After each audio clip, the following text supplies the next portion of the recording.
horizontal surface, and on top of one filing cabinet was a color photo of a woman whom Kubu took to be Mabaku's wife.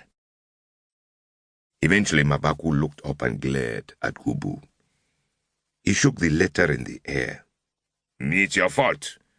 The director wants me to file all the paperwork so that you get paid, that you have health insurance, and that you start contributing towards your pension. I thought that's why we have secretaries, to do all the tough work." Kubu didn't respond. "Do you have a driver's license?" "Yes, sir." "And a car?" Kubu nodded and smiled. "An old Land Rover, sir." He was still amazed that he'd been able to buy it. It was mainly due to the generosity of one of his lecturers at the university, who had wanted to sell it and had told him to pay it off when he could afford to. At his police salary, it wasn't going to be paid off any time soon. Mabaku glanced up, surprised. "How old?" The smile vanished. Quite old, sir."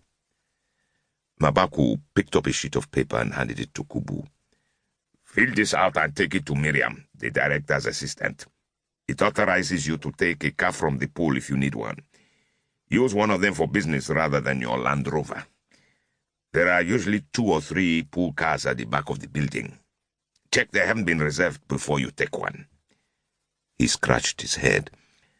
"I'm sure I've missed something, but it'll come to me, probably at an inconvenient moment."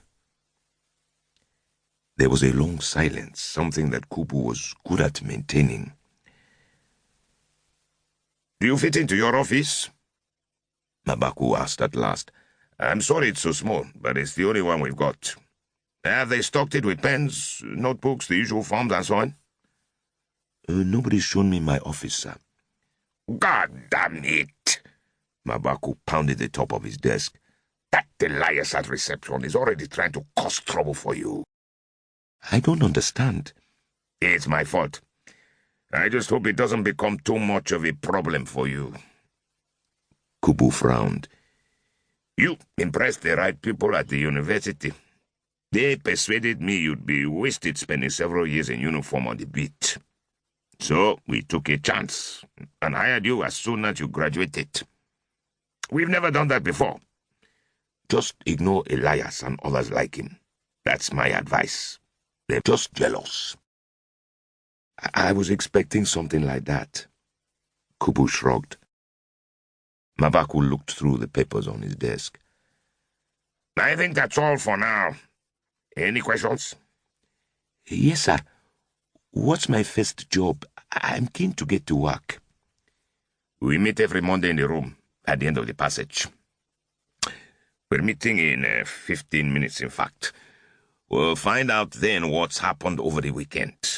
That's all. Go and tell Elias that he's to show you to your office and to make sure you have the supplies you need." With that, Mabaku lifted a file from one of his stacks, opened it and started reading. "Yes, sir. Thank you, sir." Kubu heaved himself out of his chair. He closed the door quietly as he left the room and walked back to reception. "What do you want now?" Elias asked. "Assistant Superintendent Mabaku would like you to show me to my office and to make sure I have all the supplies I need." "I'm busy right now." "The Assistant Superintendent wants me to be settled in my office before the staff meeting in 15 minutes, Kubu responded, stretching the truth a little. "But if you are too busy, I'll go and ask him who can help me." Elias glared at Kubu, knowing he'd lost the round. "Follow me," he barked. As they walked down the corridor, Kubu made a mental note to double-check anything Elias did for him. He was sure Elias would try to even the score. "That's your office." Elias pointed to a door. "I'll bring the stuff you need in a few minutes." "Thank you for your help." Kubu wasn't quite able to keep the sarcasm from his tone. Sure enough, Elias walked into Kubu's office a few minutes later with a box full of supplies.